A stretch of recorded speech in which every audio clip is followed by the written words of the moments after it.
Okay. Next we will talk about motional EMF. What is motional EMF?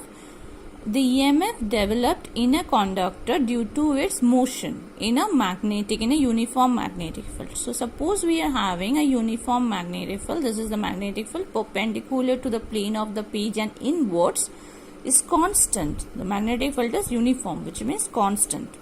Okay, and there is a conductor, okay, conducting rod, which is moving with a velocity v. The conducting rod is of length L and it is placed perpendicular to the magnetic field.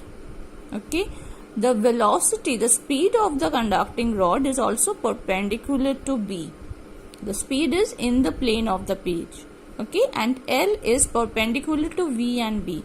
So which means that B, V and L are mutually perpendicular to each other. We will do this special case. There are other cases as well. Okay, B, V, L are mutually perpendicular to each other. So you are having a conducting rod of length L. You will see that when this conducting rod is placed in a uniform magnetic field, this rod behaves like a battery. The rod changes into a battery of EMF E given by BVL. The EMF of the battery is given by the product of strength of the magnetic field, the velocity with which the conductor is moving, and the length of the conductor. Okay, E is equal to BVL. Now, so which means across the ends of the conductor there develops a potential. Across the ends of the conductor there develops a potential difference. Okay, now we prove this by the method 1. There are two methods of proving it. The method 1 says that you are having a conductor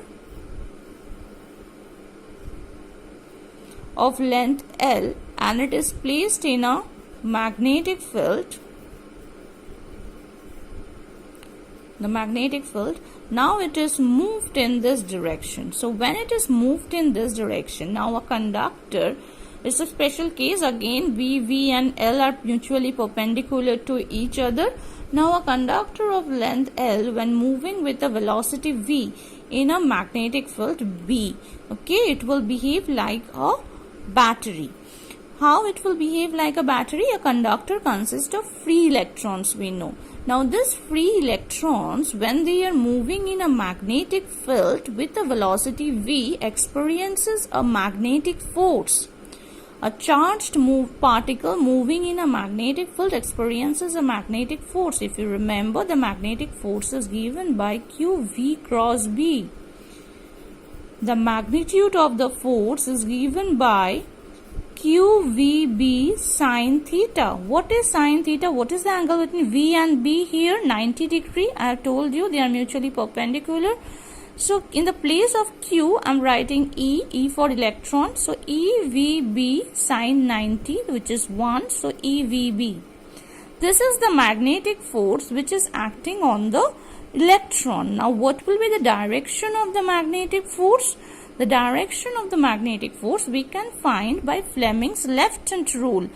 What is Fleming's left-hand rule?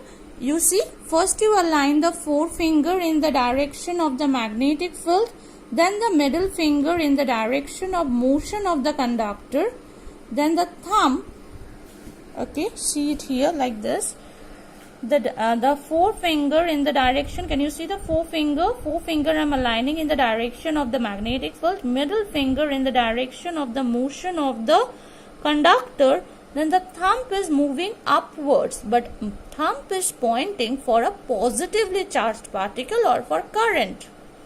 Okay, so thumb points for positively charged particle. So electron being negatively charged particle, the direction of the magnetic force will be downward, opposite to what the thumb is pointing. Okay, hold on. So the electron is moving in this direction. So after some time you will find that the conductor will have an excess of electrons at the bottom and a deficiency of electrons at the top. So what will happen? electric field will get generated. There is a potential difference, you can see. Potential difference means it has changed into a battery. So there is a potential difference and there will be an electric field in this direction from the positively charged particle to negatively charged particle electric field.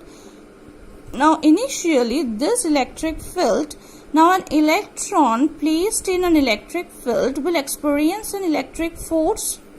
A charged particle in an electric field experiences a force QE. So an electron will experience a force EE.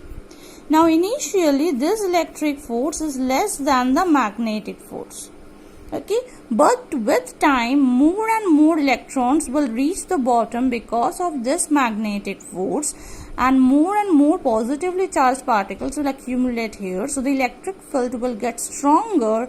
So stronger will be the electric force.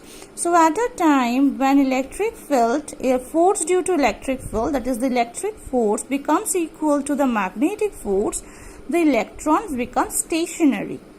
Okay, so here EE is equal to EVB.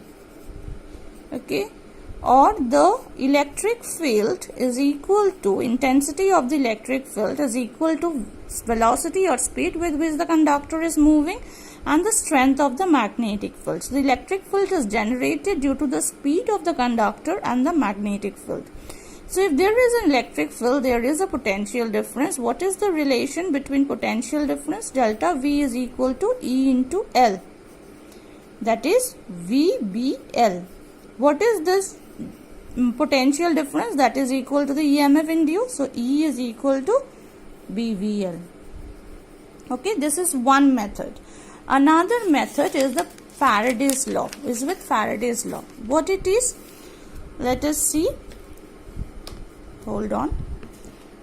You are having a closed, suppose you are having something like this is method 2. You are having a closed loop like this.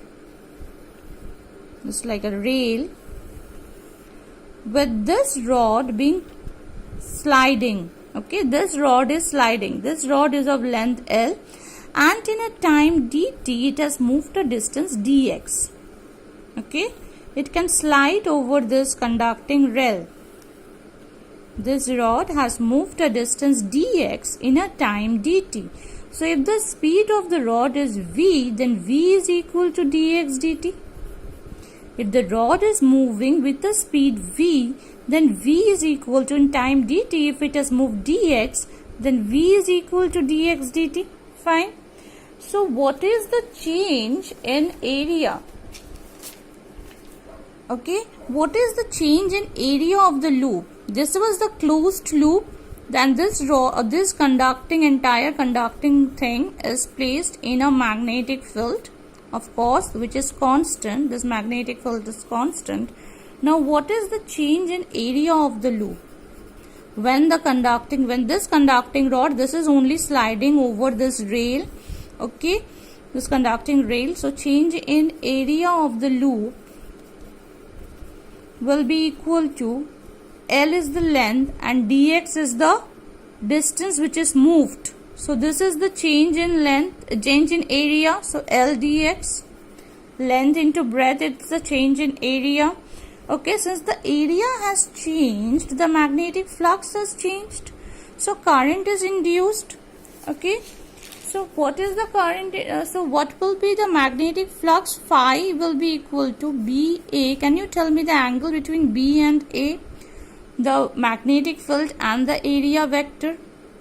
The magnetic field is perpendicular to the plane of the page and inside, and the coil is here. The plane of the coil is perpendicular to the magnetic field, which means the area vector is along the direction of the magnetic field. The plane of the coil, you can see the plane of the coil is perpendicular to the magnetic field, which means the area vector, which is perpendicular to the plane of the coil, is in the direction of the magnetic field. So cos 0 degree. So it is BA. So it is B into L dx. So what will be the EMF induced? E equal to d phi dt. I will not take the sign. So in the mod I have placed BL dx dt. Okay, that is the change. So BL, and what is dx dt? That is equal to V.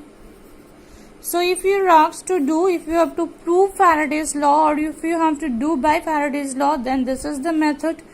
This and since there is a change in the flux, there is a EMF induced, and since there is a EMF induced, this conducting rod will behave like a battery. Now which one will be the positive side of the battery and which one will be the negative side of the battery? Can the positive side be here and negative side on the top? And depending on whether, if this is the positive side of the battery, then the current will flow in this direction. Okay, so depending on which direction the conductor is moving, the current will move accordingly. Now which side, how will you find the direction of the how will you find which side of the conducting rod is positive? Because there is an EMF induced, E equal to BVL, which means there is a potential difference. It will behave like a battery, but which side to be positive? So it is actually V cross B. You will curl your finger from V to B. So you will curl. This is also another method. You curl your fingers from V to B. So V is in the plane, B is inside the plane. So from V to B, if you curl your finger, then the thumb is pointing upward, and the point where the thumb points will be the positive side. Okay, so this will be the positive side, and if the upper part is positive, then the current will of course starts to flow from the positive side and enter the negative side. Okay, so that is another method of finding out which side of the conductor will act as the positive terminal of the battery, and which side of the conductor will act as the negative terminal of the battery. Okay, you curl your fingers from V to B. Curl your fingers from V to B. V is in the plane, B is perpendicular to the plane. You curled it from like this, and the thumb is actually, it is like this. You curl your fingers like this, because V is in the plane, B is inside the plane. So what you are doing? You are curling it. So the thumb is pointing up. You do it on your own. V is in the plane, B is inside the perpendicular to the plane and inward. So you curled it like this. The thumb is pointing up. So upside is the positive. So current will start to flow from here. Okay, that is it. Thank you.